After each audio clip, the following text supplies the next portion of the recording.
Olá, ouvintes! Sejam muito bem-vindos a mais um podcast Estante BSM, um podcast do jornal conservador Brasil Sem Medo. Para conhecer melhor o nosso jornal e ter acesso às informações e análises feitas diariamente por nossos colunistas, acesse brasilsemmedo.com e torne-se um dos nossos assinantes. Para aqueles que já são nossos assinantes e ouvintes, lembro vocês que temos cupons de desconto para a compra dos livros aqui debatidos na nossa livraria. Para isso, acessem livrariabsm.com.br e aproveitem. Sou Stephanie Onesco, historiadora e professora, e no podcast de hoje vamos discutir um clássico da literatura francesa intitulado O Estrangeiro, de Albert Camus. Usaremos para essa discussão um exemplar da editora Record, com tradução de Valérie Runjanek. Albert Camus foi um jornalista, filósofo e escritor francês, nascido na Argélia em 1913. Seus trabalhos contribuíram com o crescimento da corrente de pensamento conhecida como absurdismo, ou filosofia do absurdo. Um dos grandes autores do século XX recebeu o Prêmio Nobel de Literatura em 1957, 3 anos antes de sua morte. Entre suas maiores obras estão O Estrangeiro, O Mito de Sísifo, A Peste e A Queda. Cumprimentando aqui meus parceiros de podcast, agradeço aqui a presença do diretor executivo do jornal Brasil Sem Medo e o melhor apreciador de cerveja que eu conheço, Silvio Grimaldo. Silvio, tudo bem? Sim, Stephanie. Pô, esse negócio de apreciador de cerveja tá me dando uma fama de bêbado, cara. É um negócio Jura? absurdo Pois isso. é, de cachaceiro. Verdade, isso. Tô acompanhando, viu? Ai, vamos lá. Conosco também, aí mais uma vez, contamos com a participação do dono do podcast, Oliver Talk. Seja muito bem-vindo, Oliver. Tudo bem contigo? Tudo bem, graças a Deus. E eu digo uma coisa, hein, tenho inveja do Silvio por ter essa fama. Eu também queria ter essa fama de cachaceiro. Desculpa. Cara, foi muito mussum na infância. E também contamos com a presença do André Cibarreto, que é professor de Filosofia e História, co-host do podcast Oliver Talk, aluno do professor Olavo de Carvalho, editor e tradutor. Seja bem-vindo, André, mais uma vez. Tudo certo? Tudo bem, Stephanie, Oliver, Silvio. Um prazer estar aqui com vocês mais uma vez para falar aí de um assunto tão doce quanto este propiciado por Camus no Estrangeiro. Vamos lá então. Olha, antes de começar, eu vou falar, a gente precisa mudar o tom dos livros aqui, que senão daqui a pouco nossos ouvintes vão começar, sei lá, cortar os pulsos, se matar, estado de pular depressão, de prédio, né? A vida não faz sentido, adeus mundo cruel. Né? Porque uma poliana, né? Daqui a pouco sai no Globo, né? Ouvinte do Estante BSM se joga do prédio tal após ouvir podcast sobre Camus. Gente, não tem nada a ver. Uma sequência de livros aqui que a vida não faz sentido, que tá dureza. É verdade. Quer saber quem é que tá escolhendo, cara, esses livros aqui. Os nossos filósofos aí, hein, Silvio? Já viu aquelas propagandas, né? O cara se matou ou chegou lá nos Estados Unidos, ele foi com arma na escola e atirou nos coleguinhas, né? Quando foi ele jogava Doom. Aí no nosso caso, o cara pulou da janela, pulou do barco, qualquer coisa assim, você vai ver no celular dele, tava escutando Estante BSM. Culpa do André, hein? Culpa do André, foi o André que escolheu Culpa do André. Vamos lá então. Bom, estamos aqui fazendo um breve resumo da obra antes de entrar aí nessa trama, né? Que incomoda bastante o leitor. Vamos lá então. O protagonista da obra, denominado Merceau, é um funcionário de escritório que assiste indiferente ao enterro da mãe para em seguida apaixonar-se por uma ex-colega de trabalho e se deixar envolver em uma trama de vingança amorosa que lhe é inteiramente alheia, mas cujos acasos o levarão a cometer um assassinato. Em resumo, Merceau representa a crise existencial que ameaça o homem no século XX. Uma pessoa indiferente, sem um objetivo de vida, descrente em relação às instituições sociais, políticas, religiosas, avesso às emoções e desiludido quanto ao futuro. Quando o Merceau descobre que o absurdo e a liberdade são faces da mesma moeda e que uma implica na outra, ele encontra paz. É a história dessa compreensão, desse encontro, que o autor nos propõe. Portanto, essa obra se torna uma espécie de autobiografia de todo mundo, do homem que se depara com o absurdo, ponto central do pensamento camusiano. Bom, então vamos lá. Dando início aqui à discussão de hoje, eu gostaria, antes de mais nada, que os filósofos aqui, então, presentes, explicassem aí para nós, né, para os nossos ouvintes aí, o que seria, então, o absurdismo, né, esse pensamento camusiano, a fim que a gente compreenda aí melhor a trama maluca que a gente vai abordar aqui hoje. Se puderem ir com a palavra vocês, meninos. Bom, então vamos lá. O que eu... essa questão do... ganha esse nome absurdismo, né, a filosofia do absurdo, na obra do Camus, né, o Camus ele tem uma forte influência do existência, essa temática do sentido da vida, e essa saída, que não é bem saída, mas essa resposta de tudo, na verdade o que existe é o absurdo, é muito da vertente francesa, da vertente a que o Camus estava vinculado, né, próximo ali do Sartre, embora eles tivessem as suas tretas lá, mas isso não é o caso aqui agora. Então tem esse nome de absurdismo, mas no fundo é que as pessoas falam niilismo e muitas vezes as pessoas esquecem que niilismo tem diversos sentidos, né, diversas inspirações, embora, é claro, queira dizer sempre mais ou menos a mesma coisa. Niilismo eu sempre falo, né, a gente poderia dizer nadismo, né? O niilista é o cara que é o verdadeiro cara que não acredita em nada. Tipo, nada existe, nada importa, nada é ou não é o nada, né? É o nadismo. E aí, se você está pensando em termos de vida, a partir dessa perspectiva, a vida é um absurdo, né? Então, essa tendência, essa corrente aí, que vai tanto para a filosofia quanto para a literatura, na verdade, ela é uma ramificação aí do niilismo. E a gente desenvolve isso ao longo do podcast, mas o niilismo, só para fazer aqui uma primeira pontuação, como vocês sabem, eu sou professor de filosofia e eu fico muito surpreso, eu observo muito e eu fico muito surpreso com o que alunos me abordam, né? E por incrível que pareça, niilismo é um dos assuntos mais populares entre a molecada. Então, assim, como professor de filosofia e história, normalmente a molecada não quer saber de nada, né? Mas aí tem aqueles poucos que querem saber de alguma coisa e eles voluntariamente vêm te perguntar algo. Então, por exemplo, a Stephanie é professora de história também, ela sabe disso, nazismo. Né? A molecada tem uma fissura em entender ali os detalhes e tal. E em filosofia, um dos temas que, pelo menos eu recebo assim, e na cabeça do aluno, né? O professor de filosofia é uma enciclopédia de opiniões, né? Então professor, o que você acha do niilismo? Qual a sua opinião sobre o niilismo? E eu acho isso interessante, né? Porque isso significa que a molecada está chegando nesse conceito filosófico de alguma maneira. Até tem uma coisa engraçada, que não tem a ver aqui com o nosso livro, mas até tem, ou tem no certo sentido, tem um desenho que não é para criança, é para adulto, mas tem um desenho que é o Rick e Morty, né? E é um desenho de niilista. Só que as pessoas elas não entendem o desenho direito, porque na verdade é uma tiração de sarro dos niilistas.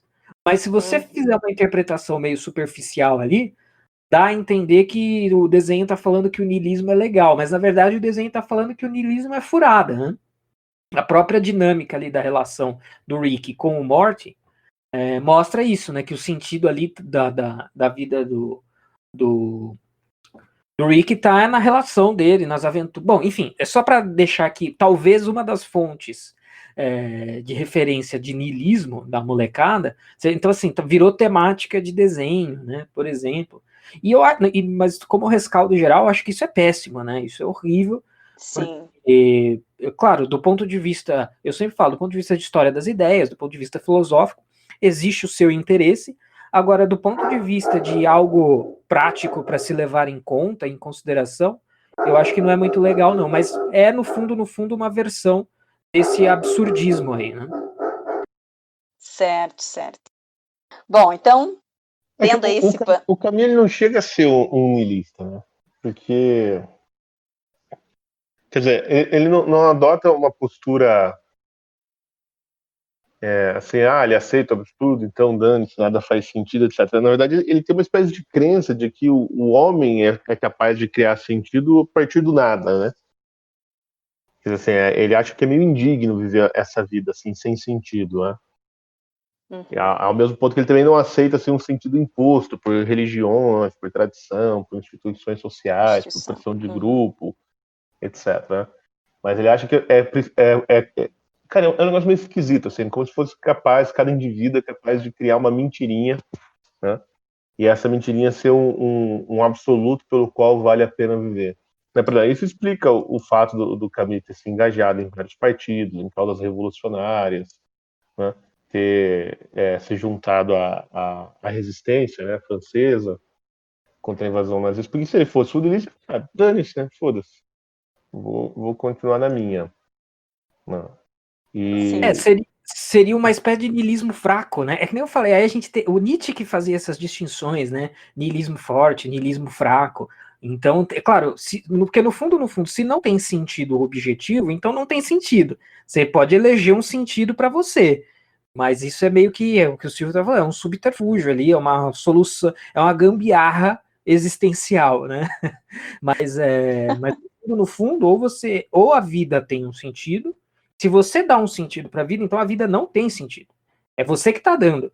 E aí cada um dá o seu. E, inclusive, eventualmente, o sujeito pode viver sem nenhum. Ou não pode, né? Enfim, mas ele pode tentar escolher esse caminho. Mas sim, seria uma espécie de niilismo fraco, né? Então, olha, na verdade não tem sentido. Mas eu vou aqui fingir que tem, fingir que é esse. Né, e tudo mais. Isso é um ponto interessante também. Isso. Bom, o pessoal vai entender aí à medida que a gente for desenvolvendo a obra aí a personalidade, né, a condição existencial aí do nosso protagonista.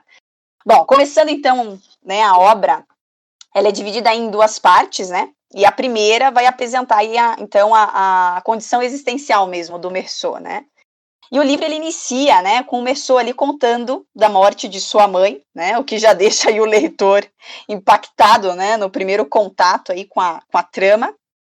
Então tem ali, né, o trecho. Hoje, mamãe morreu. Ou talvez ontem, não sei bem. Recebi um telegrama do asilo. Sua mãe faleceu. Enterro amanhã. Sentimos pêsames. Isso não esclarece nada. Talvez tenha sido ontem. Nessa informação, né, nesse trecho aí, já há esse estranhamento quanto ao comportamento, né, do personagem, a reação dele diante da morte da mãe. Não demonstra ali nenhum sentimento que nós teríamos caso perdêssemos, né, nossa mãe. E aparentemente ele vai se dedicar inclusive, a própria inexatidão da data do falecimento da mãe do que propriamente da morte dela, né? E a partir daí, né, nós vamos ter aí toda essa passagem para o velório da mãe dele, que nos chama muita atenção, porque parece que ele vai exatamente ao velório, mais por obrigação da sua presença do que por uma decisão individual, de, sei lá, vontade, né, de se despedir da sua mãe, né? E aí começa ali toda a história, a trama, falando ali no início do velório, né, que ele primeiro não quer abrir nem o caixão da mãe, né, e durante o próprio velório você não vai ver ali nenhum sentimento, nenhuma emoção quanto ao luto, né, com a perda. O Meursault ali, ele se apegava, inclusive, a pequenas coisas ao seu redor, né, ele vai começar ali a observar as luzes, né, as barrigas das senhoras, as rugas, coisas assim, que realmente fogem ali da normalidade, né, para uma situação como aquela. E há uma sensação exatamente de distanciamento, então, dessa realidade do momento vivido, né, o velório da própria mãe. Ele, inclusive, após o enterro ali, né, tem aquela sensação de alívio, vou dormir ali umas 2 horas, né, e não vai ter ali nenhuma sensação mesmo de luto, de recolhimento em decorrência do falecimento da mãe. E aí a gente vai ali, né, após essa situação, ele vai ali no outro dia, né, logo após ali o enterro da mãe, reencontrar ali uma antiga colega de trabalho, que é a Marie, né, vão passar ali o dia juntos, vão ao cinema, assistem uma comédia, depois vão dormir juntos, e é como se realmente nada tivesse acontecido, né, inclusive, isso é uma coisa uma tônica de todas as conversas que vão acontecer após, né, o velório, com o patrão, com a própria Marie, que perguntam ali, né, essa própria indagação do sentimento de luto do Meursault, e a primeira coisa que ele pensa é exatamente aquilo, né, eu não tenho nada a ver com a morte da minha mãe. Então você vê exatamente esse ponto existencialista, né, bastante ali, essa indiferença, que logo ali de cara já nos deixa, assim, bastante chocados, né. Então eu gostaria que vocês falassem um pouquinho dessa primeira parte, né, o que chama atenção para vocês dentro do velório, do acontecimento ali, né, da morte da mãe, e depois disso. Bem, então... Pode começar aí, Oliver. Eu começo, então? Então, beleza, claro, vai né? lá. Primeiro, assim, foi a primeira vez que eu também li o livro, né? Então, os meus amigos aqui, Assi e o Grimaldo, já leram outras vezes, então ele tem mais experiência. Mas eu vou aqui passar a visão do que está sendo desvirginado pelo Camus. Quer dizer, ficou estranha essa frase. Está lendo o Camus. Ai. Pelo menos um inscrito. A primeira coisa que eu quero reparar aí, a dificuldade que eu tenho em ler livros de qualquer autor francês pelo nome, né? Sempre quando eu leio o nome, eu não sei como pronunciar aquele nome. Então, os nomes que vêm na minha mente é totalmente errado. Então, você falou agora Marceau, eu tava falando Marcel, na minha cabeça era uma coisa assim, sabe? Ainda bem que você falou. Mas é verdade, sempre quando eu vou quando eu vou dar uma palestra ou fazer um podcast de algum autor francês, né? Que a gente estuda muito sozinho, né? Que nem a gente aprendeu com o Colavo. Sim. E se tem um autor francês, eu sempre peço a consulta. Como que é o nome do sujeito lá em francês? Não passar vergonha, que nem o Montesquieu lá, cara. Mas enfim, isso é outro assunto. Mas, a princípio, quando eu fui ler o primeiro capítulo, me pareceu muito com Sartre, né? Um livro, também um romance, né? O Sartre tem alguns romances e alguns teatros, né? O livro que eu tinha lido do Sartre foi A Náusea, não é? E tem aquele teatrinho também, que é O Inferno São os Outros. Não sei se exatamente esse é o título do teatro, da peça, né? Mas A Náusea, ele também tem esse aspecto nauseante, assim, né? Você lê o livro, você vê com náusea mesmo, porque, assim, meu Deus do céu, vai acontecer. Mas então, isso só foi no comecinho, né? Eu tive essa sensação só no começo. Porque depois ali, já da metade do capítulo 1, já muda totalmente. Já não fica totalmente descolado. Talvez, eu não sei, talvez o Silvio ou o André possa até falar um pouquinho sobre isso melhor, porque ele tinha uma relação com Sartre, né, o Jean-Paul Sartre, né, uma relação complicada, inclusive ele escreveu um outro livro, né, que dizem que o personagem ali do livro era o Jean-Paul Sartre. O Jean-Paul Sartre ficou sabendo daquilo, ele parou de falar com o cara, nunca mais se falaram. É uma história muito interessante, aliás, que esse grupo aí, o Jean-Paul Sartre, Camus, artistas intelectuais, né, eles fizeram uma grande, vamos dizer assim, não vou dizer revolução, a revolução não é a palavra certa, mas eles tiveram grande influência, né, tanto na literatura, na filosofia, nas artes, né, no mundo artístico também de quadro, né, todo esse pessoal que andava junto, eles tiveram assim, uma grande influência em vários aspectos que nós vivemos hoje, né, então eles não podem ser desprezados. É só você ver na universidade, você vai fazendo uma universidade de filosofia, você já está aprendendo Jean-Paul Sartre em algum semestre, se não for o primeiro, não é, para você ter a ideia de como esse grupo aí, esses franceses, eles têm uma influência hoje no nosso círculo aqui brasileiro, né? Então, então você falou isso exatamente, a mãe do sujeito faleceu, e achei engraçado, rapaz, porque não que a mãe faleceu, mas assim, a princípio, legal, né? Ele aparenta que não sentiu nada, ou o incômodo por estar naquele lugar com aqueles idosos, né? Porque a mãe dele estava num asilo. E eu achei muito estranho, né? Porque na minha cabeça, quando você manda sua mãe pro asilo hoje, não chega a ser tão normal. Talvez as pessoas te olhem meio assim, mas é mais aceitável. Fico imaginando na época que o cara mandou esse livro, né? Se eu mandar, né, alguém pro asilo. Já tem esse fato extremamente interessante. E beleza, né? Aí o que eu achei? Que logo que talvez ele não demonstrou nenhum sentimento de tristeza, contrição, É que sua mãe faleceu, né? Você espere que o sujeito tenha alguma coisa. Sentiu nada, falar, o cara vai ter depois. Muito pelo contrário. Chega no dia seguinte, ele vai sair lá com a Marie. Marie tá certo, né? É o nome da mulher mesmo, né? Vai Isso, sair com a Marie, né? Vai sair com a Marie no dia seguinte e vai com ela, vai na piscina, olha para ela, fica até um pouco excitado, né? Passa a mão ali nas partes íntimas dela.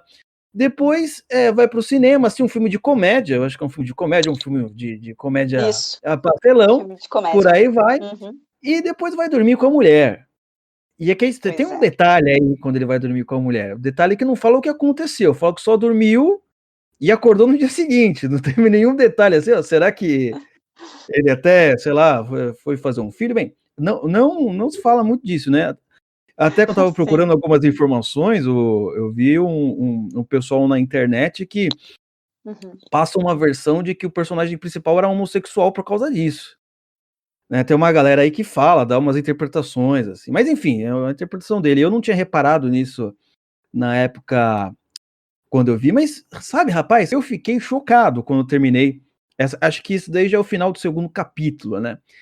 Porque é o seguinte, né, a gente sabe, né, que as mulheres, elas, para, enfim, ter alguma relação, alguma coisa assim, principalmente uma relação mais íntima, né, que nem o nosso amigo Marceau fez, depende do estado de espírito, depende do estado de emoção, depende de uma série de coisas, assim, que são às vezes inexplicáveis. Mas o homem não, o homem é um cachorro. Ele pode estar bravo, pode estar doente, pode estar triste, ele vai. Mas se a mãe morreu, peraí, já é demais, já é demais. Não, mas morrer no dia seguinte? Não, você não vai, você vai sentir uma tristeza. E ele vai. Sente, assim, uma excitação como se nada tivesse acontecido. Sim. Não é? E aí eu fiquei pensando, eu falei, mas cara, o que será, qual é desse cara? E aí então, eu achei que ele era depressivo, mas eu tive uma outra opinião. Mas eu vou falar agora, que eu sei que vocês vão comentar mais pra frente sobre o estado psicológico dele. Certo. Mas eu achei, deve ser um cara na deprê, mas eu não acho que não. Né? Porque quem já conviveu com pessoas depressivas, repara o seguinte, que a pessoa depressiva, a presença dela, por mais que ela seja depressiva, a presença dela às vezes incomoda. Você sente ali a pessoa presente num estado de tristeza profunda, não consegue fazer nada. Eu não vejo esse estado depressivo, né, em relação à mãe. Eu achava que era necessariamente depressão, mas aí você vai vendo assim, não sei, hein? Não sei, porque depressão, o cara ia manifestar alguma coisa, entendeu? Sim. Entendeu? Eu pensei, o cara tá um pouco além disso. Pode falar, por favor, já terminei por aqui.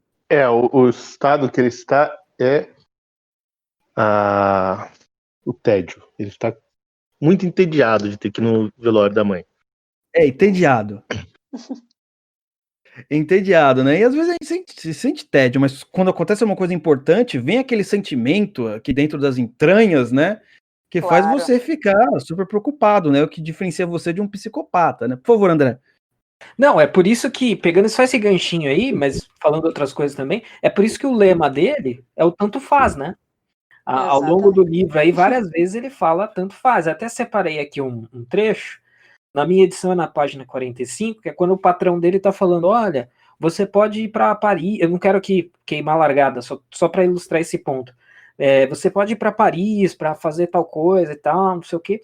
Aí ele fala, o patrão dele fala assim, você é novo e acho que essa vida lhe agradaria, né? Porque a história também é ambientada em Argel, né, capital da Argélia, e tem todo aquele desconforto do ambiente, daquele calor, né, o sol, a areia, etc, etc, embora tenha praia também, né, mas esse ambiente muito quente e úmido, aparentemente, né, de Argel. E aí, mas então o patrão dele diz, você é novo e acho que essa vida lhe agradaria, uma vida em Paris e tal, tal. E aí ele responde assim, ele narra, né, disse que sim, mas que no fundo tanto fazia. Tanto faz, entendeu? A mãe morreu, tem que ir no enterro, no velório, né? Tem que cumprir. É por isso que, assim, isso é totalmente André, tá? Eu tomo toda a responsabilidade por esses paralelos. Mas por isso que eu acho que tem um paralelo não proposital, mas um paralelo com A Morte de Ivan Ilitch do Tolstói, que a gente analisou no podcast anterior, né? Então, sim, talvez o Meursault é o cara que... E eu acho que isso tem muito a ver com essa coisa do niilismo, do absurdismo também, e do dar o próximo... Se você toma essa conclusão, qual é o próximo passo a ser dado? E aí eu acho que o Meursault, ele deu o próximo passo. Então, se na verdade, a vida não... Você reflete e chega à conclusão que a vida não faz sentido, não tem sentido, e você não está muito afim de impor um sentido próprio à sua vida, qual que é a consequência prática disso? Então, não tem muito essa, como tinha com o Ivan Ilitch, de cumprir os protocolos sociais, né? Que é o... E é claro, e na verdade, quando você vai no velório da sua mãe, é muito mais do que um protocolo social. Você ir, você vai estar mal, né? Espera-se. E isso é muito além do protocolo social, mas o mínimo enquanto protocolo social é que você vá, que você se preocupe, que você guarde luto por um determinado período de tempo. E nada disso acontece, né? Então, por isso que eu acho que, e isso é uma opinião pessoal, em A Morte de Ivan Ilitch, você tem a mesma reflexão sobre sentido da vida e até, assim, o que importa dos protocolos sociais, etc. E você tem ali uma portinha aberta, né? No finalzinho ali, o Ivan Ilitch, ele dá ele deixa implícito uma recomendação / vaticínio, né, falando, ó, os próximos são vocês. De repente, você se dá conta, né, de que você é o próximo, você decide mudar. Agora, se você faz a mesma reflexão e chega a uma conclusão que, olha, na verdade é esse absurdo mesmo, aí não tem portinha aberta, não tem luz no fim do túnel, não tem, né, fresta, aí a porta fechou, amigo, a vida é isso aí mesmo, né? Então, mas esses paralelos entre esses nossos livros, né, é por isso que a gente vai... tudo bem que a gente está indo ladeira abaixo, né? Da tristeza dos conteúdos. Mas eu vejo muitas semelhanças entre esses livros, né? Então, os dois, a gente estava até comentando nos bastidores, né? Os dois têm morte no início, e os dois têm morte no início, e os dois têm o ferimento dos protocolos esperados, digamos, né? Então, quando você imagina que as pessoas vão estar em luto, etc., o amigo do cara lá na Morte de Ivan Ilitch, o amigo está preocupado em chegar lá para fazer o joguinho de cartas, a mulher está preocupada com a pensão, e aqui mais ou menos a mesma coisa. Os dois também têm essa carga forte do ambiente jurídico / burocrático. Os dois têm esse desconforto causado pelo ambiente. E aí, quando o Oliver falou A Náusea, do Sartre, eu também lembrei muito da Náusea, do Sartre, lendo agora o Camus de novo. Eu não falei, não vou colocar numa lista de recomendações, porque eu acho que o Sartre, como um todo, não é bom. Mas o Camus, autor de literatura, é muito bom. Agora, o Sartre, autor de literatura, na minha avaliação, não é. Então, além do tema, o tema já não é agradável, e ainda a prosa também não é, eu não vejo muita vantagem. Mas enquanto temática e enquanto despertar as mesmas sensações, eu também lembrei do Sartre, né? Então, o ambiente pesado, né, desconfortável, que quase que transpõe mesmo, né, para o leitor esse desconforto todo, a indiferença diante da morte, né, e por aí afora. E uma coisa, e linkando com a minha primeira resposta, que eu dei sobre niilismo / absurdismo, etc., eu acho que o que está, pensando assim, num plano filosófico um pouquinho mais deslocado do livro, mas nem tanto, né? Eu acho que esse tédio, essa conclusão de que a vida é um absurdo, isso tem muito a ver com uma posição filosófica radical, que é o naturalismo, né? Então, aqui não vou me estender, mas vou tentar defender esse ponto aqui para os ouvintes. Então, o que é o naturalismo? O naturalismo é até um negócio interessante no seguinte sentido, né?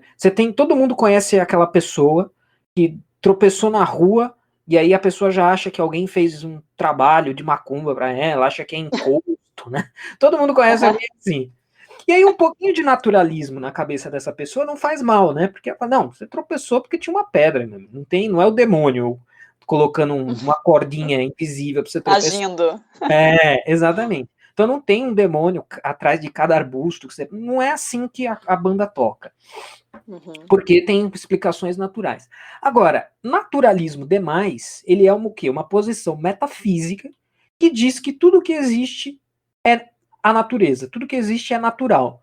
Mesmo aquelas coisas que você não consegue explicar, e por isso que é uma posição metafísica, você assume, por princípio, que deve existir alguma explicação natural, mesmo que você não saiba. Né? É assim que um naturalista consegue descartar qualquer tipo de milagre, por exemplo. Não, mas como é que você explica isso em termos naturais? Não explica. Então você está demovido do seu naturalismo? Não, é porque a resposta ela ainda vai surgir. Amanhã eu terei a resposta para esse... Eu vou conseguir explicar naturalmente esse fenômeno. E se você toma essa posição metafísica em relação diante da realidade, eu não sei, talvez isso seja um elo que estou puxando. Então, jogo para a mesa analisar também. Mas me parece que a conclusão inevitável, claro que ela pode ou não pode ser tomada. Você pode escolher tomar outro caminho.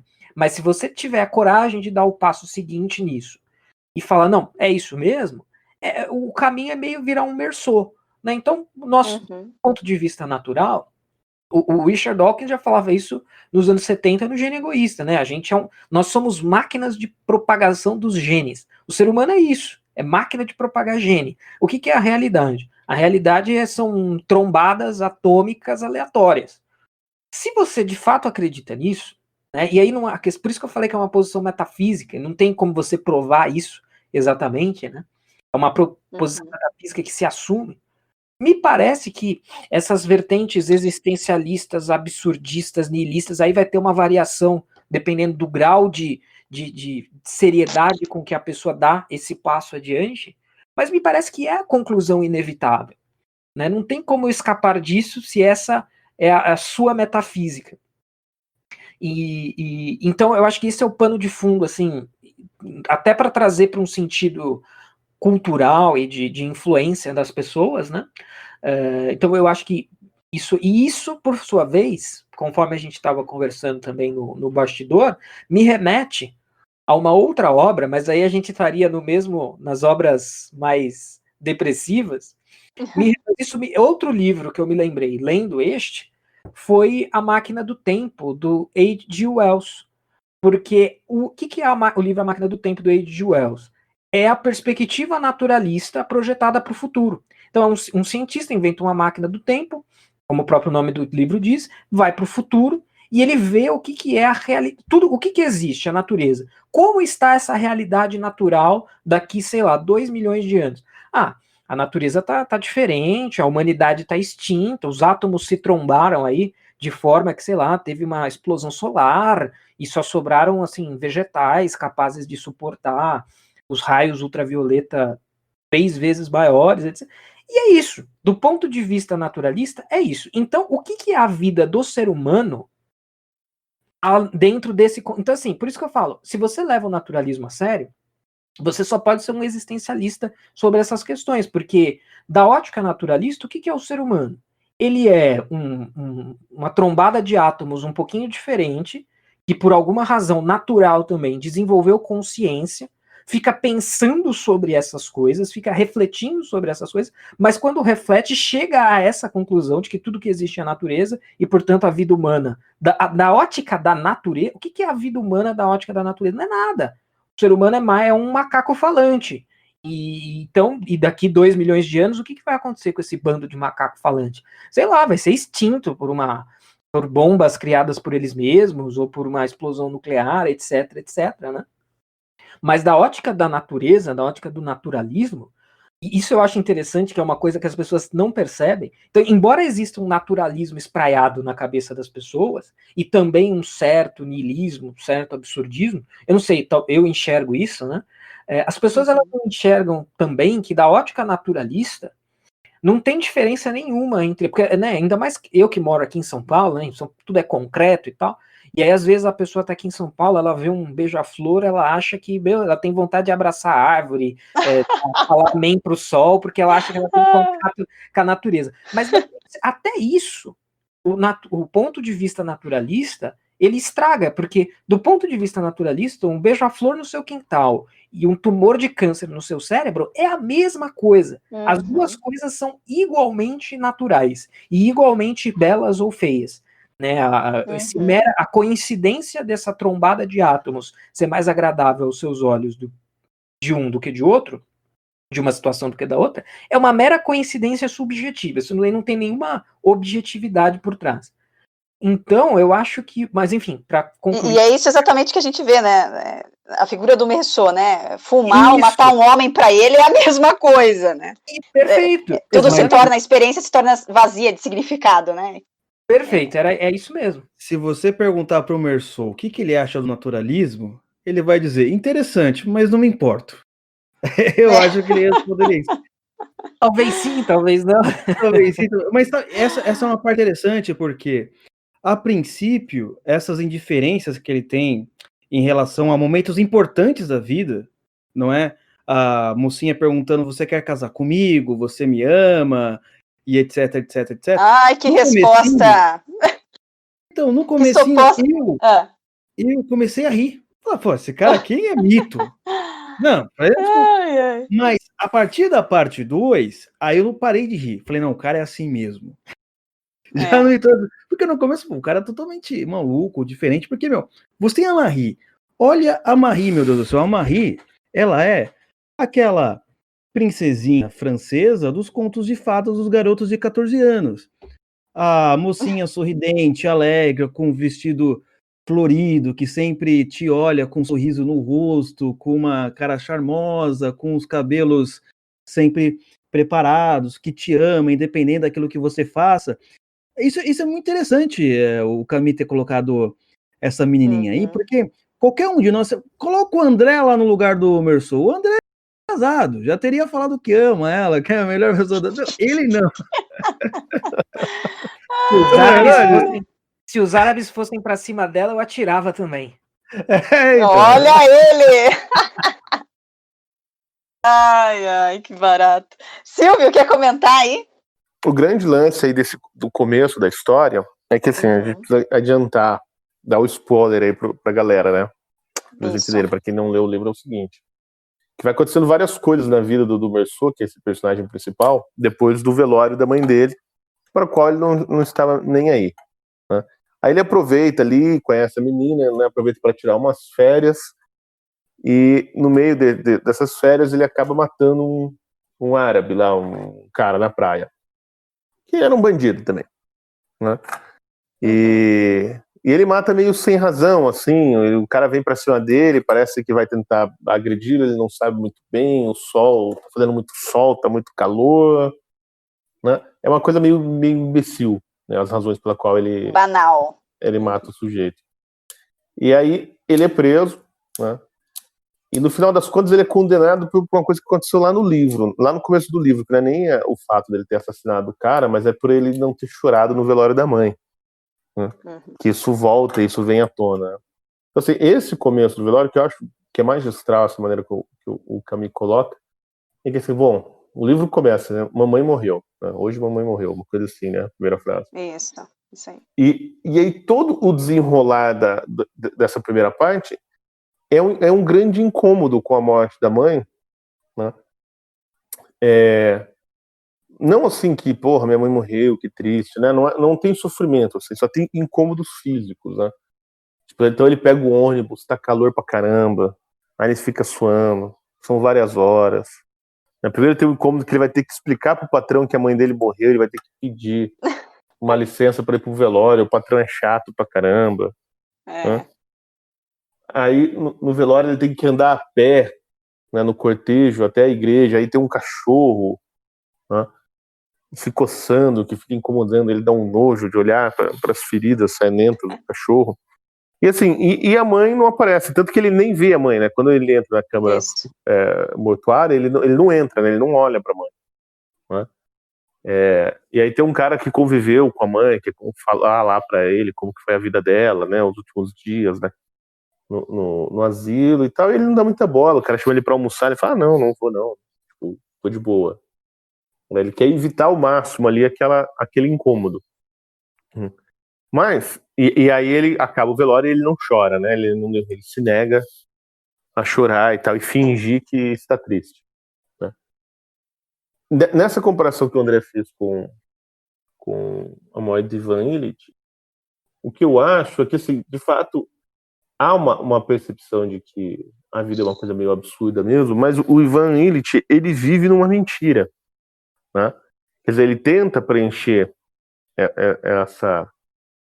Ele chega, na verdade, no final do livro, à conclusão de que a vida dele não fez sentido porque ele estava pegado a coisas materiais e a questões sociais, né? Uhum. Ele estava querendo saber qual era o lugar dele naquela sociedade. Né? Essa era a preocupação dele. Né? E a diferença, eu acho, do Meursault é que ele já parte desde o começo. Bom, nada faz sentido, inclusive as posições sociais, né? E os códigos sociais. Né? E ele se nega a viver segundo eles, porque ele sabe que aquilo ali é tudo uma bobajada. Quer dizer, ele sabe, né? Ele acredita, né? Que aquilo é tudo uma mentira, porque é como o próprio Camus pensa, né? Esses códigos sociais, as instituições, etc., elas não têm um fundamento seguro porque o universo é absurdo, quer dizer, o universo não tem regras claras, né? Ele é destituído de sentido. Então, todas essas imposições, como, por exemplo, sofrer a morte da mãe, para ele não faz sentido. Né? Só faz sentido por quê? Porque a sociedade espera que você sofra, isso na cabeça dele, né? Que você chore e tal. Ele falou, cara, eu me nego a fazer parte do jogo, né? E a diferença, eu acredito, pro Ivan Illich, que pro Ivan Illich só existia o jogo. Né? Aquilo era o que dava todo sentido da vida dele. Aí quando o jogo lhe é tirado, quer dizer, porque ele tem que ficar acamado, né? Doente, sofrendo, morrendo de dor, e aí ninguém mais quer saber dele, aí todo o sentido que existia antes na vida dele desaparece. E vem o absurdo. Né? O Meursault parece que ele já sai com isso desde o começo, né? Ele fala, nada faz sentido mesmo. A não ser ir no cinema, ir pra praia e namorar a menininha lá. Ou seja, são os prazeres físicos, né? As sensações. Sim, sim, sim. Estímulos naturais, né? Ele age pelos estímulos naturais. Ele é um sensualista, né? Come quando tem fome, fuma quando tem vontade e transa quando tem desejo. Basicamente isso, né? Tem uma parte que ele fala, né, que ele... logo no capítulo 2, mesmo, que a Marie acordou, só que quando ele acordou, a Marie já não estava mais lá, ele falou, vou ficar dormindo aqui, acordou às 10 horas, deu uma fumadinha e foi lá no restaurante do Celeste. Celeste? É isso mesmo? Celeste, E depois eu vi que era homem, eu vi que era mulher. Pode falar, André. Não, eu ia falar que esse sensual, uma das saídas é que esse tema ele é realmente um tema filosoficamente muito denso, né? Então, o que é o niilismo, o que é um niilismo forte, um niilismo fraco, quais as saídas?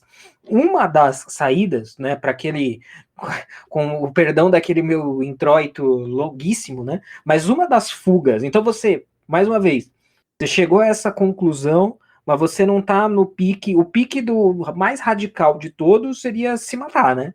Tipo, vou cometer suicídio porque nada faz sentido. Mas nem todas essas vertentes vão chegar nessa conclusão.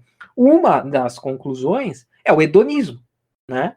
Então, olha, nada faz sentido mesmo, não tem por que eu ficar me prendendo a nenhum tipo de amarra social, como o Silvio Meia acabou de colocar. Não tem porquê. Imagina, se não tem nem sentido na realidade mesma, vai ter sentido na convençãozinha social? Muito menos, né? Então não há motivo para eu ficar com amarras sociais puritanas, moralistas. Meu amigo, o negócio é praticar hedonismo, deixar o hedonismo comer solto. Né? Então, já que a vida é curta, não tem sentido, todo mundo vai morrer mesmo. O negócio, o que é? Beber, fumar, transar, o máximo possível, enquanto está aqui, daqui a pouco não vai mais estar mesmo, e até tem um momento do livro que ele fala isso, né? Que a morte é isso. Bom, daqui a pouco sou eu, né? No final, né? Mais pro finalzinho, quando ele já recebe a condenação, sem querer, enfim, já foi o spoiler, né? Mas mais pra frente, ele mesmo faz essa reflexão, né? E é isso aí mesmo. Então, fazer o quê? Não vou ficar me aborrecendo, não, por causa disso. Exato. Eu tenho uma tese aí. Você está falando de niilismo, você dá aula, né, André? Mas a minha tese é que o niilismo começou a entrar nas escolas brasileiras nos gloriosos anos do final da década de 80 para a década de 90. Vou explicar como é que acontece. Presta atenção, Silvio. Tava lá, você tinha na escola a turminha do Metallica, a turminha do Guns N' Roses, né, a turma do pagode ali, a turma do rap, e você tinha a turminha do quê? Do Chemical Romance, do Green Day, a galerinha que começava a colocar pintar os olhos de preto, começava a andar tudo de preto, que a vida não faz sentido, não é? Só que é o seguinte, você sabe como o brasileiro ele tem o potencial de estragar as coisas. O pessoal estragou o niilismo, porque ele só falava essas coisas de não faz nada assim, só pegar a mulher. Mas eu fiz os caras acreditavam nisso. Pode conferir, começou aí. Quando o pessoal começou a escutar Green Day. Ai. Ótimo. Você tem razão, cara. Ai. Só que uma vez eu tava lá no Madame Satã, né? Que é um bar lá em São Paulo, né? Que, aliás, o Oliver já deve ter frequentado muito lá. Né? E de terça-feira. Como é que é o nome do bar aí? Madame Satã. Caraca. E de terça-feira era uma noite gótica, assim, né? Só tocava música gótica e tal. Nossa. Né? E umas músicas eletrônicas, aquelas músicas meio pós-punk dos anos 80, assim, a chatice do cacete, né? E aí, bom, todo mundo com aquela cara pintada, né? Tinha uma guria lá que era muito engraçada, ela vinha com uma caixinha, assim, cheia de papel picado dentro, ela vestida tipo uma bailarina morta, assim, uma bailarina defunta, sabe? Aí ela vinha com a caixinha, assim, e fala assim, oi, o meu nome é Pandora, pega um bilhete. Aí você pegava o papelzinho e lia lá uma frase merda, assim, né? Caramba. A vida é um absurdo, por isso, sei lá, enche a cara. Né? Essas frases, assim, totalmente absurdas.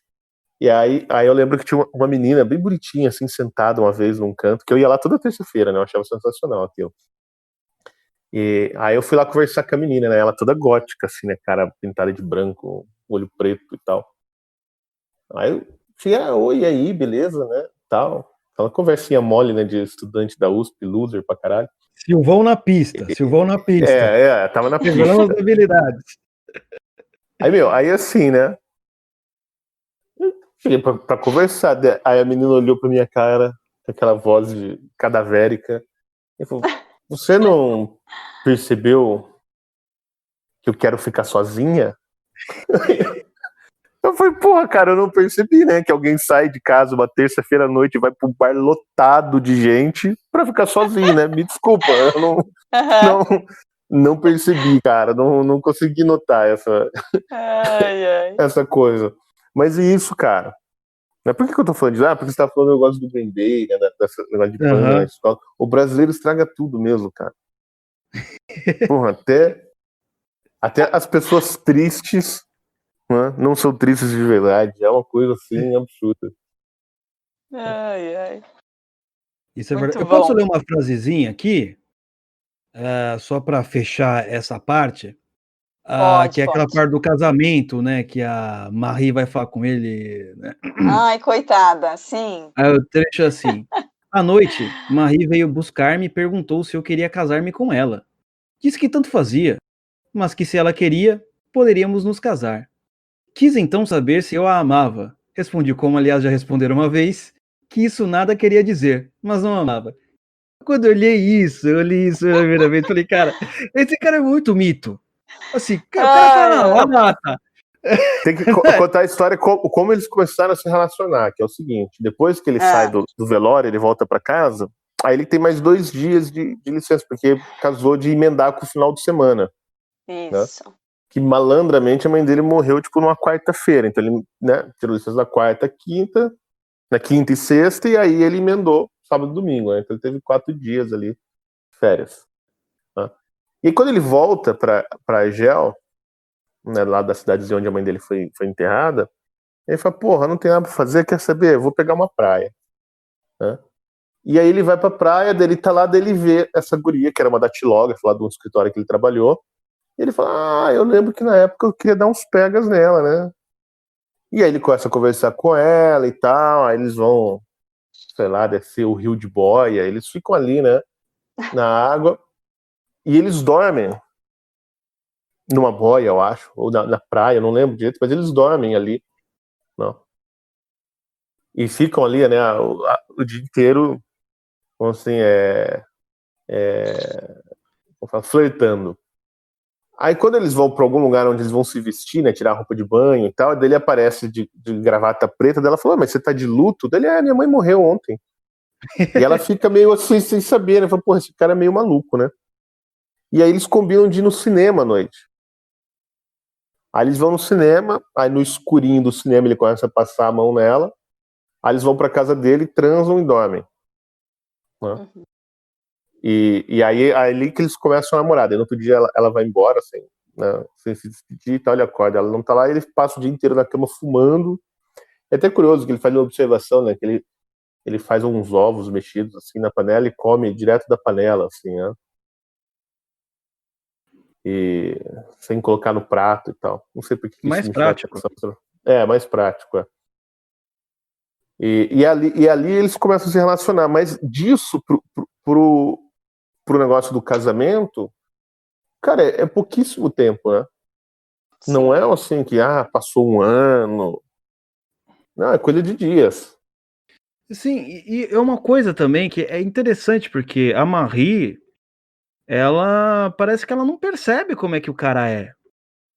Assim, acho que todos nós, se deparássemos com um sujeito desse, que tem essas reações em relação à vida, você no mínimo ia achar estranho. Cara, estranho. Tanto é que no julgamento dele, as pessoas ficam horrorizadas. Uhum.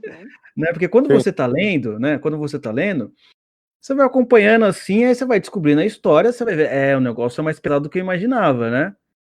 Mas ali, na parte do julgamento, que é a parte que, sei lá, eu me senti como se fosse uma daquelas pessoas ali, olhando pra ele, realmente, sim, você ficaria horrorizado com um cara desse que simplesmente olha pra mãe e não sente nada, no dia seguinte já tá no cinema, vai pegar a moça, e tem a Marie tá com ele fala isso pra ela, e ela simplesmente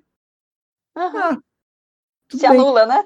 Tá tudo certo. Não, isso é interessante, que esse personagem também, ela também, acho que ela é uma coisa assim, interessante, porque, como ela não repara em nenhum momento, será uma carência extrema? Porque, eu acho assim, pensando, qualquer mulher, por exemplo, a Stephanie, você pede alguém em casamento, o cara falar isso pra você, você ia ficar meio estranha, né? Você ia sair chorando, não sei. Ia casar. Você não ia casar. Não ia casar, talvez você ia sair correndo, falar, não, esse cara não dá pra mim. Mas ela não. Ela, tudo bem, vamos continuar vivendo aí, vai que ele muda de ideia e não sei o quê. Ela também é um pouco estranha, ela também é um pouco sim, ela é verdade. Não é normal das coisas, né? Então, ali também o outro amigo dele lá. Nossa, ia falar dele agora. Raymond, pode falar. Em inglês, né? Inglês é que é Raymond, em francês na pronúncia. É Raymond mesmo? Raymond. Raymond, enfim. Não, então pode falar do Raymond, depois a gente continua. Certo. Bom, então vamos aí para essa parte, né, que vai ser esse desfecho aí, né, trágico do destino aí do Meursault. Então, tem ali a amizade, né, com o seu vizinho, que é o Raymond, né, que espancava a namorada, inclusive. E esse homem, ele pede ajuda, inclusive, aí depois de um episódio aí que ele vai espancar essa menina, para que o Meursault escrevesse uma carta, né, para ele como testemunha de que a culpa, na verdade, era da namorada e não dele. Né? Isso aí já soa super estranho, porque o cara não tem nenhuma... o Meursault em nenhum momento fica, né, vamos dizer assim, assustado com essa atitude do seu vizinho. Né? Isso aí já por si só ainda, revela né? muita coisa. Exatamente. Beleza. Isso, ele vai servir ali de testemunha. Então, a gente vai observar aí, né, que em meio a esse distanciamento do Meursault aí com os acontecimentos que vão ocorrendo, algo que transforma aí radicalmente aí a história, né? Então, conta lá no livro, ele e a namorada são convidados aí a passar um dia na casa de praia de um casal de amigo desse vizinho, mas eles são perseguidos por árabes, né? Que, se eu não me engano, são, inclusive, parentes dessa namorada que foi agredida. Me corrijam se eu estou errada. Acho que são irmãos, alguma coisa assim, né? E esses 3 homens, então, saem aí para passear, né? Depois ali de terem almoçado, o Meursault, o vizinho e o dono da casa de praia saem para passear. Após o almoço, encontram esses árabes, né? Esses inimigos, vamos dizer assim, do vizinho, que é o Raymond. E nesse momento começam ali, partem para uma briga, né, corporal, enquanto o Meursault fica dando cobertura com um revólver. Após toda essa confusão, eles vão retornar para casa, porém, assim, de forma inexplicada, porque, né, até agora eu estou me perguntando, o Meursault ele simplesmente volta. É o Raymond que leva o revólver. Ele começa a briga, aí mas ele fica depois, não fica o Meursault?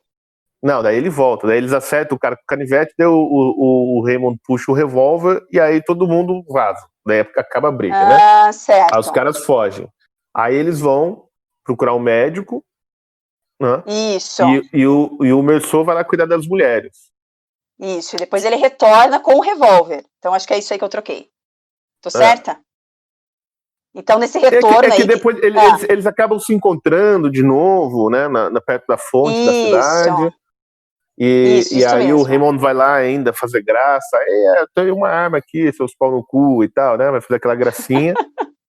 E aí os caras vão embora de novo. O Raymond pega. O Meursault pega a arma. Fala assim, esse cara vai acabar fazendo merda, né?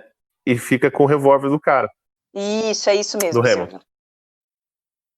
É isso. Bom, e aí continua. Bom, então aí depois de toda essa confusão, né? Eles retornam para casa, acontece aí tudo isso. Porém, o Meursault, de forma inexplicada, ele resolve ali voltar ao local, né? Ele vai, né, fazer um passeio ali. Ele vai dar um rolê na praia, porque o dia tá vai dar um rolê na praia. E ele quer andar sozinho. Isso, mas do nada ele leva essa arma, né? Ele vai levar essa arma com ele. E de forma, assim, absurda e banal, né? Ele vai ficar frente a frente ali com o árabe, né? Com esse desafeto aí do seu vizinho, que ali em toda a situação vai se mostrar acuado, né? Ele estava, inclusive, munido com uma faca. E o Meursault simplesmente ele se sente desconfortável, né, com toda aquela situação, irritado por conta do sol, o que o leva, então, a cometer esse crime de forma, assim, absurda e banal. Né? É muito engraçado, porque ele fala assim, né, ele chega lá na fonte, aí vem um dos árabes, aí ele sente o revólver no bolso, né, ele põe a mão no bolso, sente que tá com o revólver, e aí ele vira pra ir embora, fala, melhor ir embora que vai dar treta, né? E aí ele vira para ir embora, só que quando ele vira, daí ele vira de frente para a praia, né? É engraçado que a expressão que ele usa, né? Ele fala, mas o sol estava muito vibrante, né? É como se o sol estivesse parando ele, aquele calor, aquele sol, ele vira para ir embora, mas o sol não me deixou, ele estava muito quente, muita luz no olho, e aí ele retorna, né? Ele vira novamente pro árabe que está vindo, e o árabe puxa uma navalha. Quando ele puxa a navalha, reflete o sol. Né? Isso. A lâmina da navalha. E aí a impressão que dá do Camus escrevendo é como se tivesse feito o reflexo do olho dele, né? Porque ele fala que ele ficou com os olhos cegos, né? E aí ele passa a mão no rosto para tirar o suor, porque essa coisa sensual sempre está presente, né? E aí ele só fala assim, a mão de Meursault se contrai e o tiro parte. Tem até a descrição aqui que eu acho que é bacana de ler, viu, Silvio? Só que aí, depois ele mete mais 4 balas no cara, né? Pois. Pra não perder a viagem. Pra não perder. Ele fala assim, né? Foi aí com um barulho, ao mesmo tempo seco e ensurdecedor, que tudo começou. Sacudiu o suor e o sol. Compreendi que destruíra o equilíbrio do dia, o silêncio excepcional de uma praia onde eu fui feliz. Disparei ainda 4 vezes sobre um corpo inerte, onde as balas se enterravam invisivelmente. Era como 4 batidas secas que eu dava na porta da desgraça. Na porta da desgraça. O cara escreve bem pra caralho. Caramba, né? Verdade. Esse trecho aí é... E aí, meninos? Bem, eu quero acrescentar o seguinte. A gente tá falando da Marie, né, como personagem. Agora o Raymond, né? Raymond, enfim, qualquer aí, enfim. Tranquilo. Ele tem uma coisa, ele já é das ruas, entendeu? O cara já é da malandragem, o cara, se encontra ele já batendo numa mulher, tal, ele tem esquemas escusos ali no submundo, alianças ocultas, não é? Então, assim, faz mais sentido, entendeu? Ele simplesmente andar com o Merceau. Né, porque é um cara que não quer nada com nada, né? E é interessante essa parte porque o Raymond pede pro Merceau escrever a carta, né? Eu fiquei pensando, por que será que ele será que ele não sabe escrever? Eu não sei, né? É só um detalhe, né? Será que ele é analfabeto? Não sei, né? É só um detalhe também que não faz muita diferença na história, né? Nesse sentido.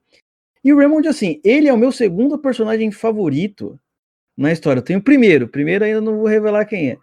Mas ele é o segundo personagem favorito porque ele dá aquela quebrada, sabe assim? No começo tá um pouco assim, meio estranho, aí ele entra e começa as coisas assim mais malucas, não é? E o personagem reagindo sempre do mesmo jeito que você espera. Assim como ele reagiu com a Marie, ele vai reagir com o Raymond.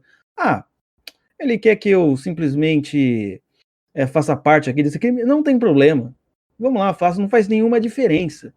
Né? Então, é muito interessante, porque aí nessa parte desse livro, já começa as coisas ficarem mais, vamos dizer assim, ter mais emoção, porque o Raymond, ele é um personagem mais carregado disso, né, ele é estourado, faz o que ele tem que fazer, acabou, né, ele é uma mistura, assim, de caipira, com que não quer saber, vai lá e faz, tem que fazer, bocudo, e ele é um personagem muito legal mesmo, eu gostei da entrada dele na história, assim, né? E o que faz diferenciar ainda mais, por exemplo, da Náusea do Sartre. Né? Quando você for ler a Náusea, por exemplo, quem for ler, vai perceber que não tem muito disso. Os personagens são todos como a menina que o Silvio conheceu na balada. Eu tô aqui, não vem falar comigo. Você não percebe que eu tô sozinha? É mais ou menos isso. E no caminho, não. Você tem essa riqueza ainda de personagens totalmente diferentes, né, com as suas próprias emoções e sentidos, não é? Mesmo que você tenha um personagem central nessa teoria do absurdismo.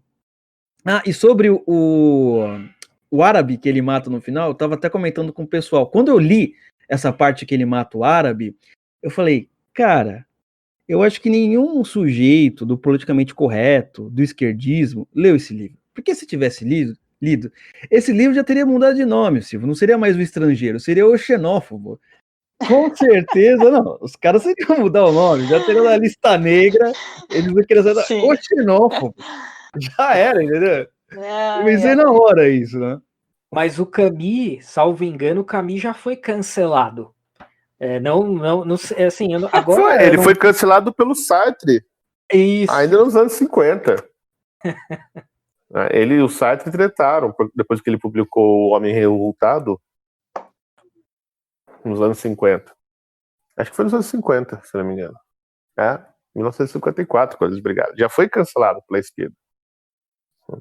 E existe, dentro desse meio, existe o pessoal, esses caras, eu não sei como, na verdade eu sei como, né? Mas esses autores meio da linha do Camus, tem um outro autor, romeno, que é o Émile Cioran, que é, tipo, pensa no Camus 10 vezes pior é o Cioran, nessa coisa de pessimismo, de nada fazer sentido, etc.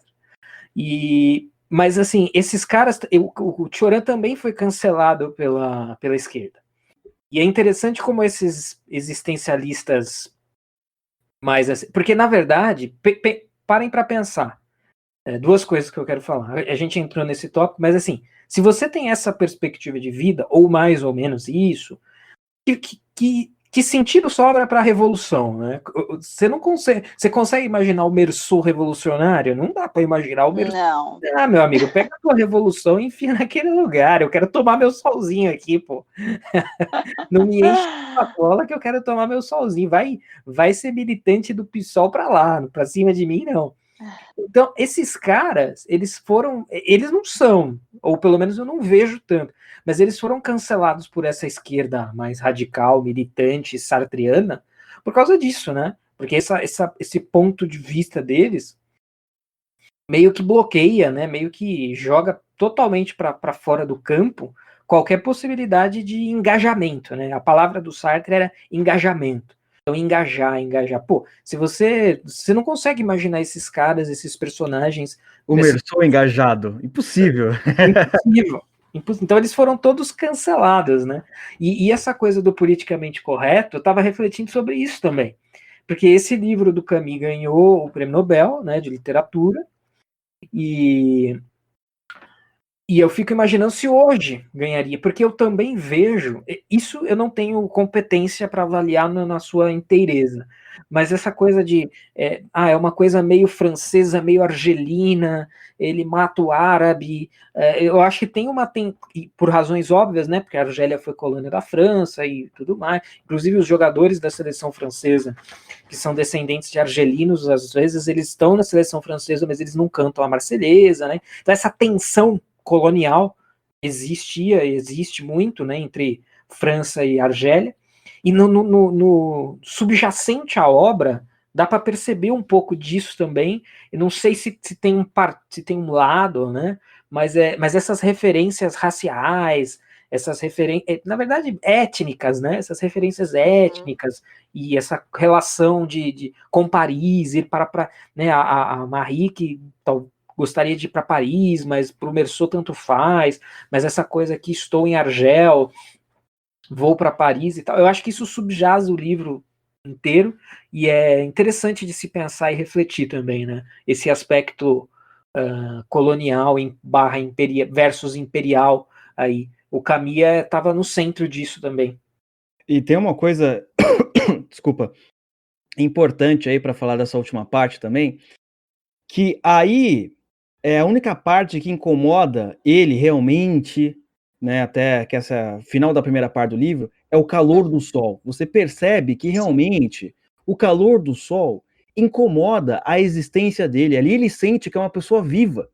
Não é quando a mãe morreu, não é quando pediram ele em casamento, não é quando ele cometeu o crime com o Raymond, e não é quando ele matou o árabe. É o calor do sol. Ele sentiu o peso da existência porque o sol estava muito forte e estava incomodando ele. Ele sentiu que era uma pessoa viva ali naquele momento.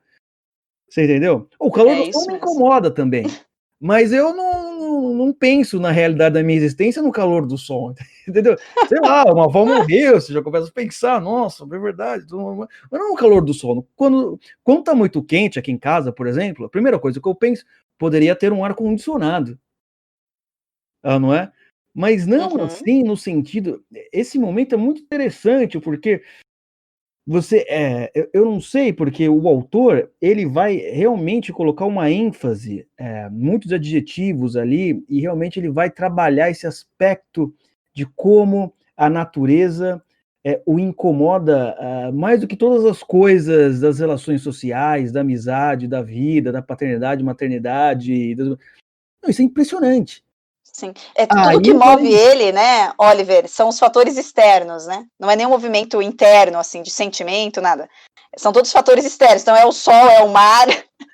São coisas exatamente isso aí que você está falando, né? E ele ignora simplesmente os sentimentos e age por conta dessa experiência superficial, né? De fatores externos.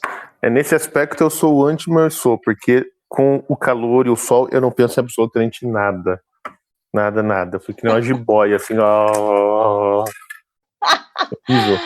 Ai. Não tem como ter vida intelectual no Brasil. O sol, ele é inimigo número 1 aqui da... Mas isso é evidente, é uma brincadeira, né? Eu sei que todo mundo já sabe, né? Não sei nem por que eu tô falando isso. Mas é interessante. Aí, nessa hora, Stephanie, quando eu vi essa parte do sol, ele mata o cara, aí eu já não consegui mais levantar um sorrisinho, assim, não, esse cara é maluco. Não, pera. Ele realmente é um sujeito desprovido de qualquer sentimento moral, talvez, mas assim, apático. Falei, aí já parou.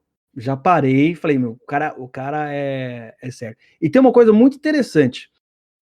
Somente no final desse capítulo, indo para a primeira página da parte 2, né? Aí termina a parte 1, vai para a parte 2. Na primeira página da parte 2, eu percebi algo que pode ser porque eu sou meio lerdo, ou porque fica mais claro, e eu quero até que meus amigos comentem sobre isso, para ver se estou certo ou errado. Eu percebi que o livro era uma espécie de diário. Eu demorei para perceber isso, porque parece, a impressão que eu tenho, é que seria uma espécie de confissão, mas confissão sem arrependimento, sabe? Uma espécie de Santo Agostinho como que é? Uma espécie de Santo Agostinho naturalista, que nem o André, da teoria do absurdismo. Eu comecei uma hora eu pensei, nossa, parece ser realmente confissões do Meursault, né? Em vez de dizer, não sei, eu tive essa ideia. A impressão que dá é que ele está contando tudo desde o último dia da vida dele, né? Assim, ali no corredor da morte que ele resolveu, que ele tá lembrando, né, de tudo que aconteceu. Exatamente, né? Essa é a impressão que eu tive, né? Esse negócio de um livro de confissões, parecido com o do Santo Agostinho, sem a parte do arrependimento. Apenas como se eu fosse falar com o padre, e o padre, mas você vai se arrepender, meu filho? Não, eu só tô aqui contando porque não tenho amigos. Tanto faz como tanto fez. Podem falar aí. Joia.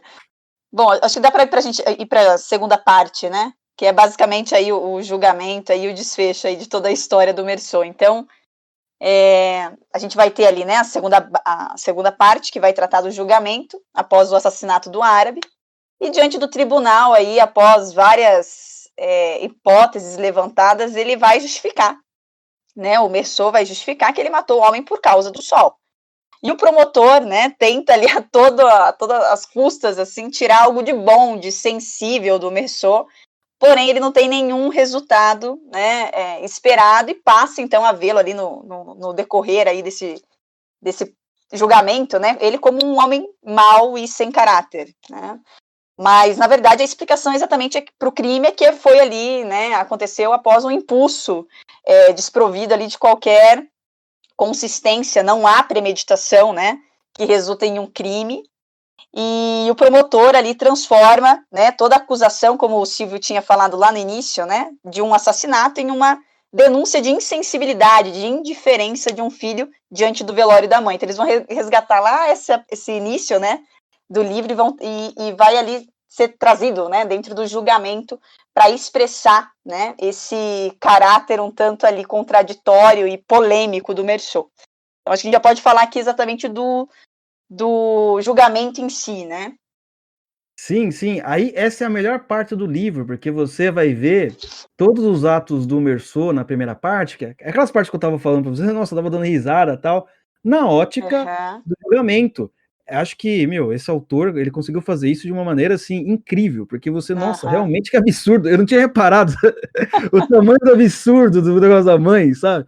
Porque parece que no primeiro momento você tá vendo as coisas pela ótica dele. Mas quando você vai estar lá no tribunal, você olha os advogado de defesa, de acusação falando, você começa a concordar com o advogado de acusação, realmente o negócio é tenso. Mas antes, Stephanie, você esqueceu de citar o meu personagem principal, o melhor personagem desse livro. Cita aí, então. Os personagens de Oliver. Vai lá. O juiz de instrução. Juiz de instrução. Falei, esse é o melhor personagem.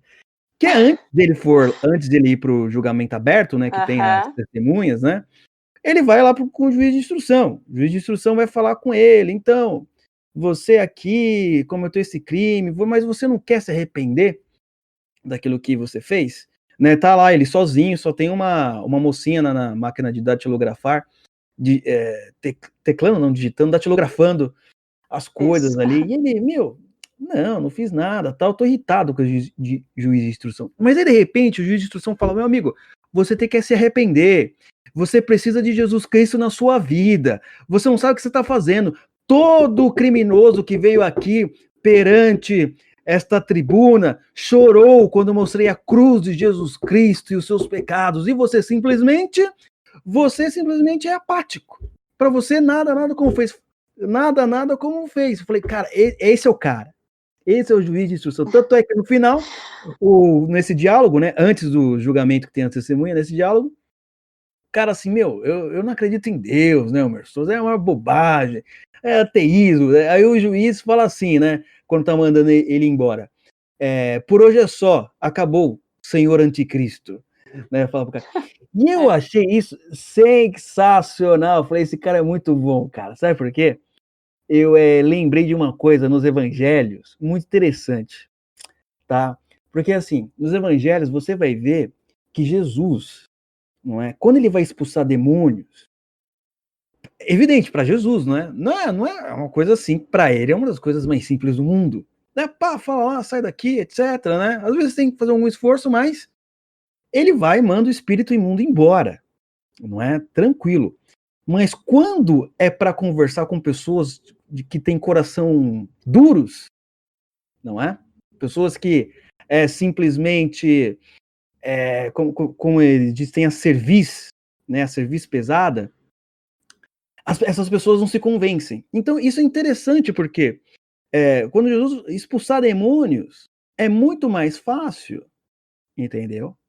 Do que você convencer uma pessoa de coração duro, né? Você pode ver, por exemplo, os diálogos que Jesus tem, né, com os fariseus. É mais fácil Jesus expulsar um demônio do que lá o sujeito hipócrita, enfim, com outras características, tem um coração duro, ouvir a voz, né, do evangelho. Isso me lembrou um pouco isso, de certa forma, né? Porque era mais fácil o juiz lá chegar lá.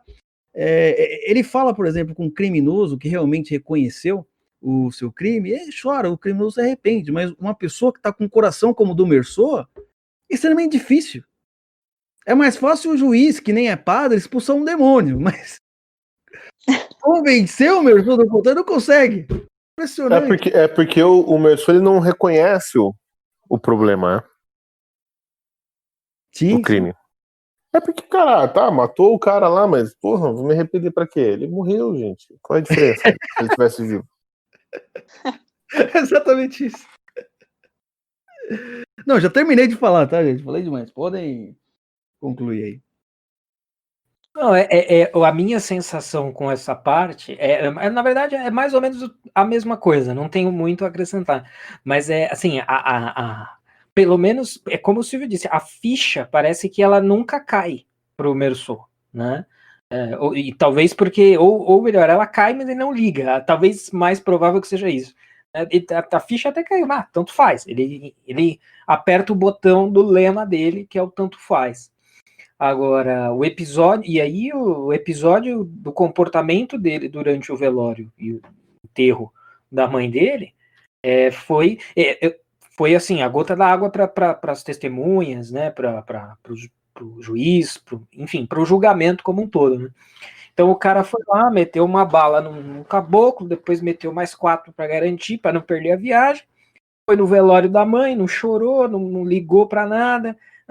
Pô, que tipo de compadecimento é possível ter com um sujeito como esse, né? Então ninguém se compadece do cara. E ele próprio não se compadece dele mesmo, porque ele nem vê, talvez, isso como um grande motivo para se compadecer, né? Então isso é o que chama bastante atenção. E eu também percebi assim inconscientemente, e agora o Oliver deu a palavra. Ao longo dessa parte, né, eu também enxergo um pouco esse movimento de uma espécie de confissões, né? Ele vai tendo de novo aquele solilóquio, quando ele está lá preso, né? Aí ele observa o sol de novo pela janela, né? Sente o sal da maresia e etc. E vai refletindo ali uma coisa ou outra, e vai tendo esse movimento também de uma confissão para si mesmo, né? E no caso dele, 100% para si mesmo, porque na ótica dele, pelo menos, porque depois até um capelão vai visitá-lo, eles têm até uma proto-discussão teológica ali. Essa parte é emocionante também. Sobre a existência de Deus, mas no caso do solilóquio do Merceau, literalmente, tá entre o solilóquio e a esquizofrenia, porque ele tá conversando literalmente sozinho no entender dele. Mas isso é muito interessante, assim, de diversos pontos de vista, tanto literário quanto filosófico. Essa parte, ela é bem interessante de fato. Eu tenho uma confissão. Eu acho que eu fui um pouco Merceau quando eu estava lendo o livro. Porque quando chega no julgamento, tá lá no julgamento, e aí chegou o advogado de acusação falando: este sujeito aqui foi ver a mãe dele falecida. Sabe o que ele fez no dia seguinte? saiu com a mulher, transou com ela e foi assistir um filme de comédia. E eu falei, cara, e quando eu tava lendo o comecinho, também não achei problema nenhum. Eu sou um Mersou. Que droga. Desculpa, gente. Pode falar, Silvão. Desculpa. Eu ia chamar a atenção justamente para essa frase, né, do promotor, né? Que ele fala isso aí. Ele saiu, enterrou a mãe, foi pra praia, começou a relação com a menina e ainda foi ver um filme de comédia, né? Comédia e tal. Mas tem uma coisa engraçada do julgamento, que assim, ele começa também a se distanciar do próprio destino do que está sendo tratado ali, né, da vida dele, né, durante o julgamento. Ele começa a se distanciar do julgamento, e ele fica incomodado, porque está muito barulho também, está muito quente e tal, e ele fica vendo, né, promotor, juiz e advogado conversando sobre ele, mas nunca com ele, né. Cara, é engraçado, né, como se estivesse vendo um filme, né? Uhum. E aí ele fala que finalmente, então, alguém pergunta lá, pede para ele, né, se ele deseja falar alguma coisa e tal, né, que o promotor fala que ele é um monstro, que ele não pode estar em sociedade e tal, e aí ele fala, não, que eu nunca tive intenção de matar o árabe, né, que o crime não tinha sido premeditado, que ele fica assustado, né, com a acusação do promotor. Ele fala que o promotor disse que o crime foi premeditado, né? Ele fala, não foi, né? E ele fala, não, eu nunca tive intenção, o crime não foi premeditado, nada, foi por causa do sol. E o que eu acho engraçado é que ele fala meio na ingenuidade, assim. É verdade. E ele só percebe a besteira que ele tá falando, assim, né, o absurdo daquilo, que aquilo não é uma besteira, de fato foi por causa do sol, né?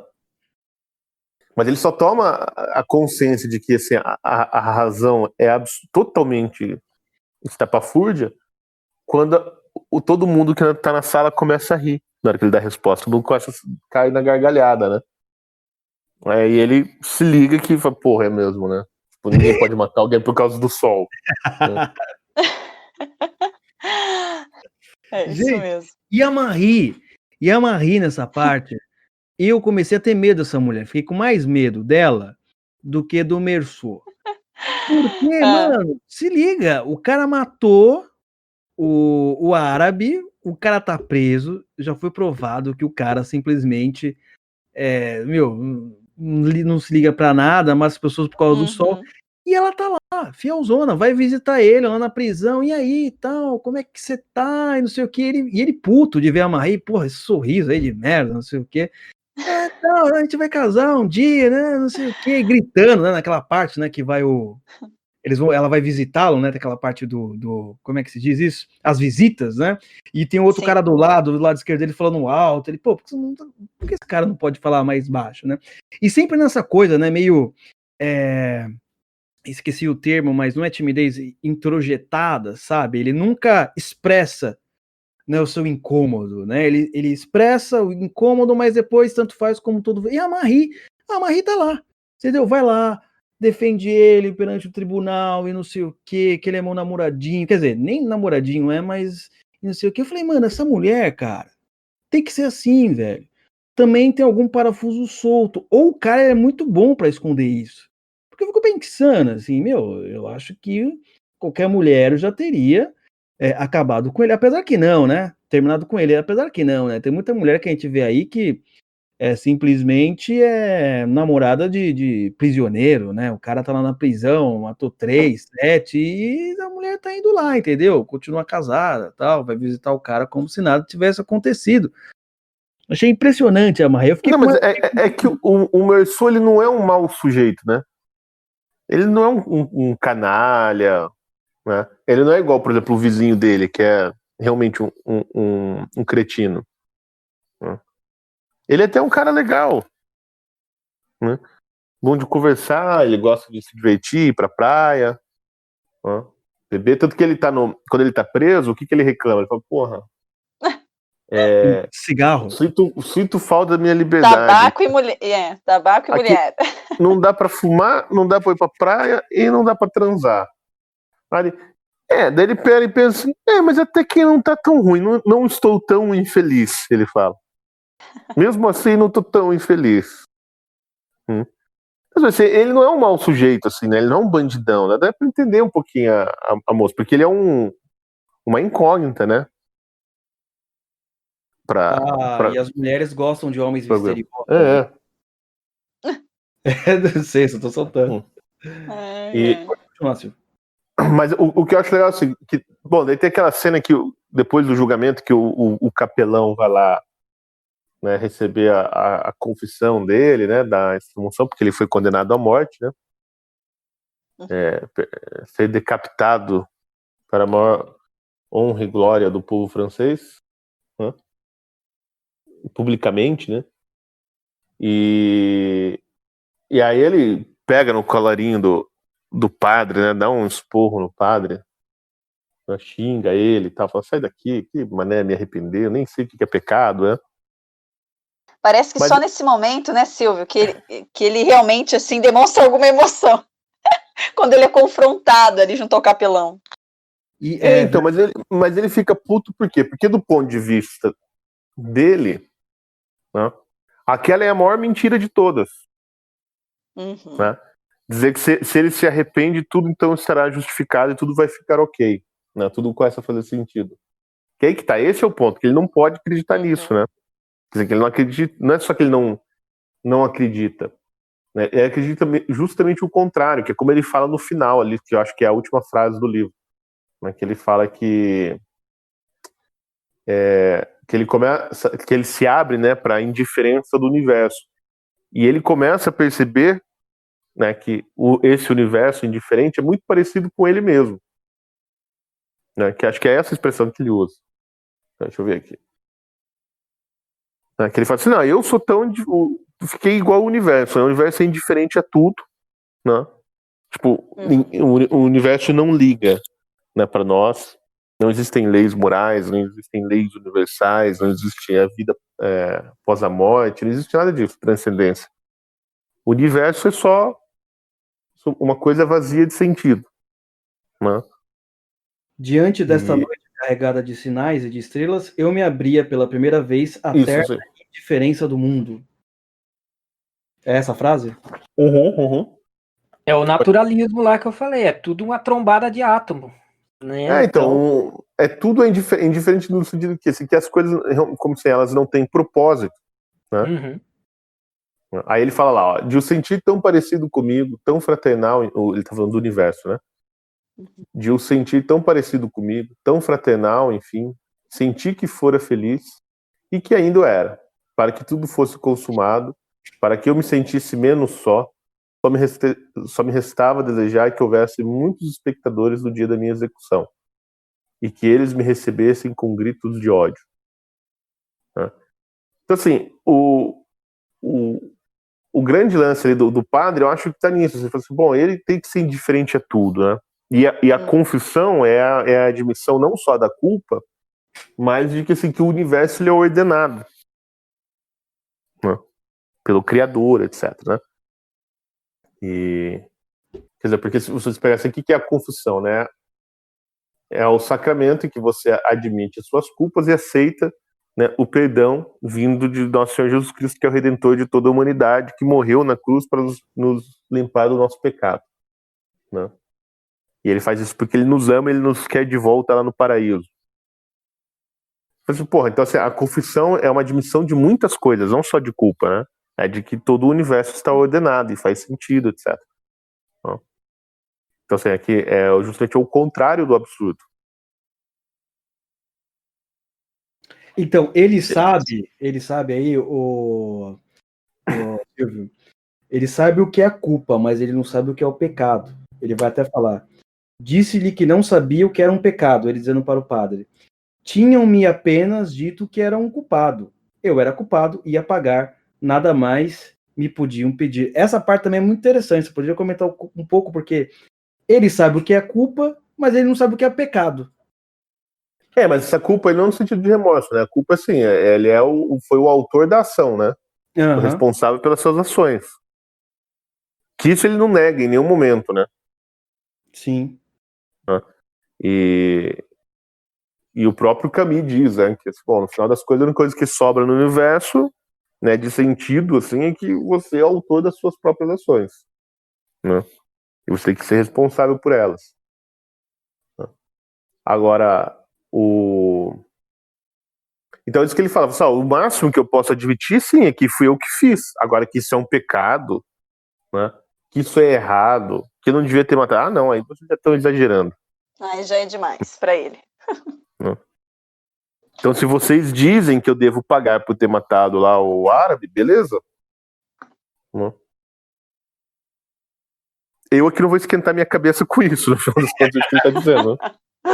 Não, eu não vou esquentar minha cabeça até porque vão tirá-la, né? Exatamente.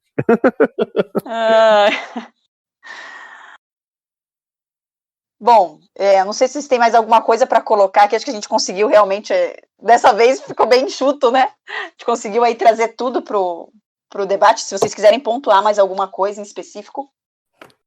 O André disse que ia comentar alguma coisa em relação ao direito, que esse é um livro que fala um pouco do processo jurídico. Sim, né? Tem essa parte no final. E tem, antes dele comentar, uma coisa que eu achei muito interessante foi... opa, deixa um pouquinho mais para frente que meu microfone... Deixa eu mais perto do microfone.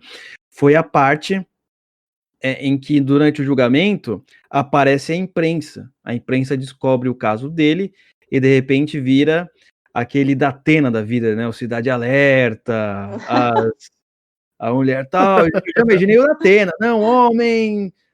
simplesmente mata árabe, ele não gostou, ele foi no enterro da mãe, mas não se importou, saiu com a namorada do já imaginei o Datena. Eu fiquei pensando, falei, nossa, então quer dizer que, será que então é assim? Sempre quando acontece algo muito escandaloso, um julgamento muito escandaloso, alguém do tribunal já avisa a imprensa para os jornalistas irem lá? Comecei a pensar nisso também, né? Não sabia desse processo, porque lá no livro parece que é mais ou menos isso, né? Alguém do tribunal avisa a imprensa, né? Pronto, só isso. Não, e o que eu ia colocar, na verdade, eu até já coloquei lá no começo, né? Assim, eu fico. Isso também, a responsabilidade é 100% minha, mas eu fico procurando fios, né? E não que fios que conectem os livros que a gente leu e a gente comentou aqui no podcast, não fios que estejam exatamente propositalmente lá colocados pelos seus autores, né? Mas assim, fios que conectem a discussão. E boa parte do livro, eu acho que uns 40%, uns 35% do livro, também está ambientado entre as sessões do julgamento dele, a estadia dele na cadeia, né? Na prisão, onde até vocês falaram do esquentar a cabeça e perder ali, tem até esquentar a cabeça e perder a cabeça, ele faz até uma reflexão sobre guilhotinas, né, e a eficácia e métodos de assassinato público, e que se ele fosse sobreviver, ele ia passar a assistir às condenações públicas à morte, né, tudo isso Porque o pai dele havia contado, né, que tinha visto uma execução uma vez, né? Mas não tinha ligado, né? O pai dele parece que não tinha ligado, não tinha recomendado que se visse. E ele falou, não, se eu saísse daqui, ou se eu sair daqui, eu vou assistir todas, né? E essa reflexão também é bastante interessante. Aí tem a temática da guilhotina, a Revolução Francesa, etc, etc. Isso é bem legal também. Mas o que eu queria chamar a atenção do aspecto jurídico é mais um romance, né? Mais um belo romance, um romance aí premiado, né, bem escrito, ambientado nessa atmosfera pesada aí do universo jurídico, né? Era isso que eu queria apontar. Eu quero então só finalizar aqui dizendo que eu concordo com o Silvio sobre a parte que você não sabe, o cara não parece ser mal ou bom, porque no livro ele tem esse aspecto, o cara comete um crime, mas você fica assim, mas ele, não sei, parece que ele não é mal nem bom, sabe? Ao mesmo tempo, eu como uma pessoa normal, se eu fosse uma das pessoas do júri, não é? Eu ia falar, esse cara é mau e ponto final, não é? Mas o autor coloca isso, e você lendo o livro, fica assim, mas esse cara não é mal nem bom, sei lá, ele quer aproveitar a vida, né? Você fica essa tensão, né, porque quem faz isso é tecnicamente mal, mas não, mas espera aí, o sujeito não parece ser nada com nada, né, Silvio? Então, isso ele é indiferente, né? a essas coisas. Bom, eu acho assim, é óbvio que ele é mau, né? Assim, quando você vê, essa é, né, a abolição da moral, é óbvio que ela só favorece o mal, né? Mas ele, assim, psicologicamente, ele não é um cara perverso, né? Ele só é meio imbecil, por exemplo, assim, ele ferra com a menina, né, lá quando ele resolve testemunhar a favor do Raymond, né, escrever a carta e tal. Assim, é óbvio que ele não é flor que se cheira, né, mas ele não é um cara malvado, assim, cruel, assim, ele não é coisa assim, ele não é um... É um Stalin. Bom, Não é obviamente perverso. Não é perverso nesse sentido, não é um cara que fica maquinando a maldade. Sim, Não exatamente. é acabar com a pessoa e com a vida Assim, dela. de fato ele matou por causa do sol. É isso que é inconcebível. É absurdo, né? Isso que é absurdo. Ó, um trechinho aqui para ensejar isso que vocês estão falando, que ele fala, que eu acho que tem a ver, ele fala uma reflexão daquelas, aqueles solilóquios da cela, em que ele fala assim, ó, assaltaram-me as lembranças de uma vida que já não me pertencia, mas onde encontrar as mais pobres e as mais tenazes das minhas alegrias. Cheiros de verão, o bairro que eu amava, um certo céu de entardecer, o riso e os vestidos de Marie. Então é bem isso, né? Esse cara, ele é meio... Não é perversidade, não é algo que a gente possa atribuir a ele. É uma mescla de tolice, tédio elevado à enésima potência prática, né? E um pano de fundo de tudo tanto faz. Depois, só para encerrar aqui minha fala, depois mais adiante, quando ele já se conforma com a morte, ele fala assim: pois bem, então morrerei. Mas aí ele diz: mais cedo do que outros, evidentemente. Mas todos sabem que a vida não vale a pena ser vivida. Essa última parte até não é interessante porque eu quero falar aqui. Mas essa é a cabeça dele, né? Então, assim, se ele não tá nem aí para a morte dele, imagine para a morte dos outros, né? Não por um instinto assassino, mas porque não vale nada, né? Né? Matar um mosquito, matar uma pessoa que atrapalhou ali minha visão do sol, meu prazerzinho carnal de experimentar o sol naquele momento, morreu. Morreu um pouco antes do que deveria, mas é isso, nada mais do que isso, entendeu? E esse é o Meursault, né? Exatamente. Não é à toa que o romance se chama Estrangeiro, né? E no fim das contas... tem... Perdão, Stephanie, no fim das Imagina. contas... Pode O falar. estrangeiro... então, essa é, claro, é a minha leitura, é a leitura que eu defendi, mas o ser humano, nesse universo naturalista, né, ou pelo menos assim, no pressuposto de um universo 100% naturalista, o ser humano é o estrangeiro. Porque é a gente que fica pensando esse tipo de coisa. Né? Então o beija-flor vai lá, bica a florzinha, o paulistano fica deslumbrado, achando que viu a natureza. Mas na ótica geral do universo, isso tanto faz como tanto fez. O esquisito é você que está pensando a respeito. O universo segue tocando a sua rotina, entre aspas, né? Na verdade, o universo não está fazendo nada, porque ele não é um agente, né? Mas o universo, a natureza segue na sua plena normalidade. Cânceres e beija-flores são igualmente normais, e nós somos os estrangeiros, porque a gente fica fazendo esse tipo de reflexão. O leão, André, o leão não quer saber se você é santo ou pecador. Ele vai te devorar de qualquer jeito. Sim. Então, mas esse é o ponto, Oliver, porque essa, assim, ética sensualista a qual ele adere, ela cara, é o mundo dos bichos, né? Porque o cachorro, quando tá calor, ele procura uma sombra, deita e dorme o dia inteiro, né? Aí ele acorda e vai atrás de comida. Ele não vai atrás de cigarro, né? Pelo menos os que eu conheço não vão, né? E se tem uma cadelinha no cio ali no bairro, ele esquece de tudo, foge de casa, né? Pula o portão, né? E fica andando com aquele bando de cachorro atrás da cadela no cio e volta 4 dias depois. Isso.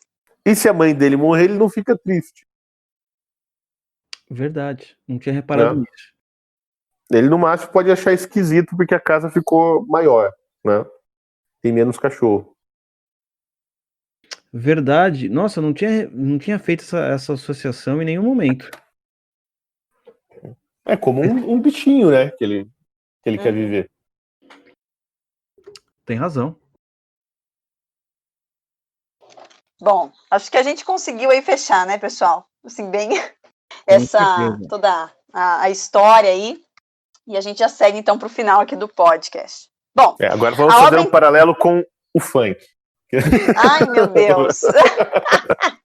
Tô com a física de Aristóteles. Ai.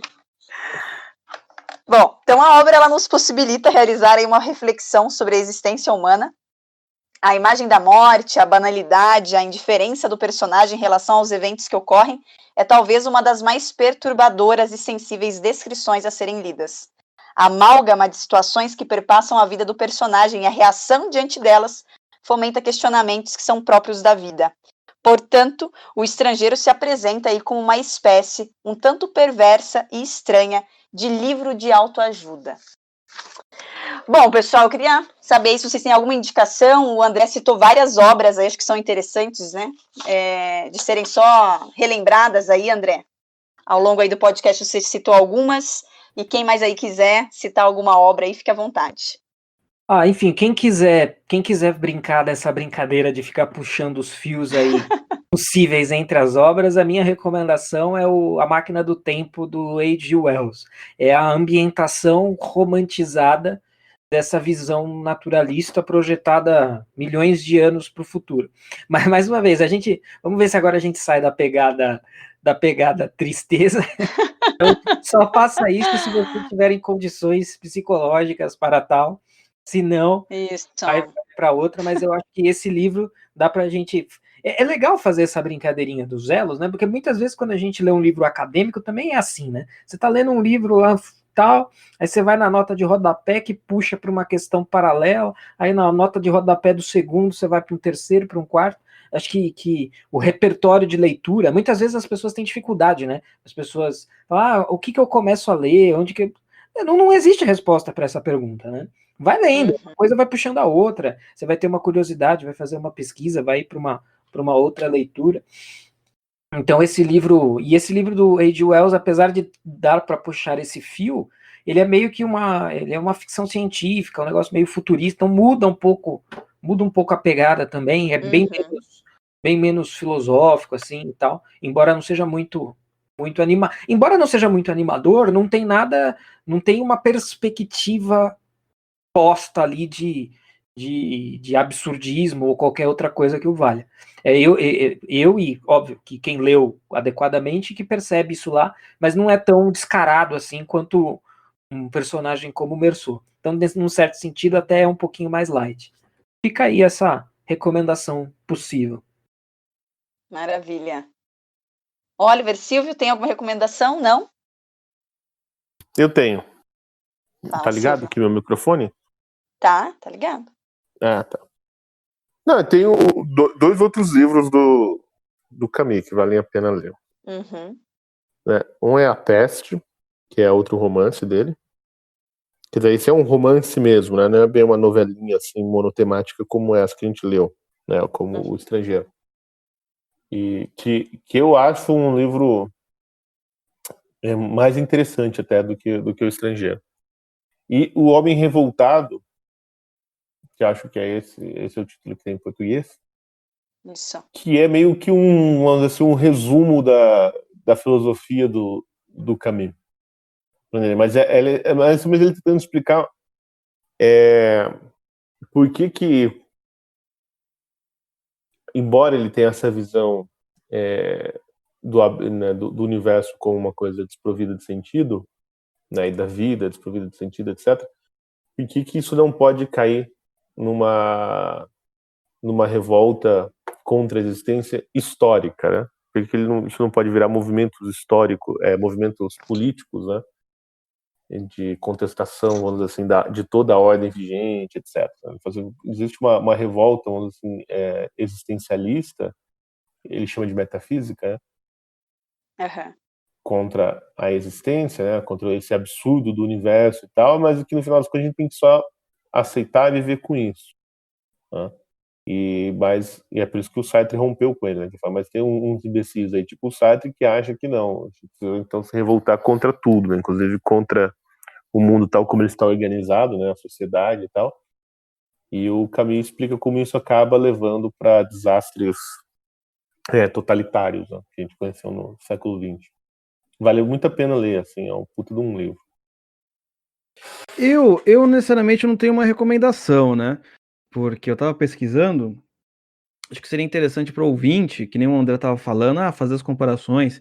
Por exemplo, que nem eu falei, se você não leu esse livro e não leu também as Confissões de Santo Agostinho, dá uma olhadinha nas Confissões de Santo Agostinho, vê como foi escrito, depois lê esse livro, né, para ver se você encontra alguma semelhança, não no conteúdo em si, mas na forma como a narrativa vai passando. E também, para embasar que o Silvio está falando, é muito legal as pessoas procurarem, na internet elas vão achar isso, a relação entre o Camus e o Sartre, que é muito, quer dizer, muito legal para quem está lendo, não entre os dois, né?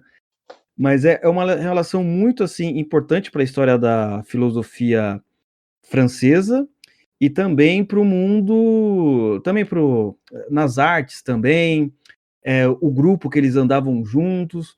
Hoje em dia, as universidades, principalmente a USP, as universidades humanas, são muito baseadas na escola francesa, e você encontra tudo na história entre Camus e Sartre. Vale a pena lá as brigas lá, que o Sartre ele tinha um olho meio, como que era, estrábico, alguma coisa assim, e tinha a mulher dele, que também a outra mulher dele é muito conhecida, qual é o nome dela mesmo? Simone Beauvoir. Simone Beauvoir, que todo mundo fala do movimento feminista, tem aquela famosa foto dela no banheiro, os ciúmes que o Sartre tinha. O Sartre também, ele dizem, né, que ele foi ganhar o prêmio Nobel, né, de literatura. Ele falou assim: eu não vou pegar esse livro capitalista, mas também falam que ele não devolveu o dinheiro, porque você ganha uma boa nota, né? Acho que é 1 milhão lá na moeda da Suíça, Noruega, né? Noruega, que é o prêmio Nobel. Também falou que ele não devolveu o dinheiro, né? Então essa relação, ela é muito importante para a gente entender os caminhos da modernidade de hoje, né? Da década de 50, 60 para cá, né? Mesmo que você não goste desses personagens, eles influenciam bastante o mundo acadêmico de agora. Só isso. Show. Bom, pessoal, então a gente vai finalizando por aqui o debate acerca da obra O Estrangeiro. Agradeço aqui a presença do Silvio, do Oliver, do André. Foi um prazer tê-los aqui de novo. Muito obrigada. E lembramos, claro, que todos os livros aqui analisados, comentados, estarão disponíveis na Livraria BSM. Para isso, acessem livrariabsm.com.br e agradeço, claro, a todos que nos acompanharam e até o próximo podcast.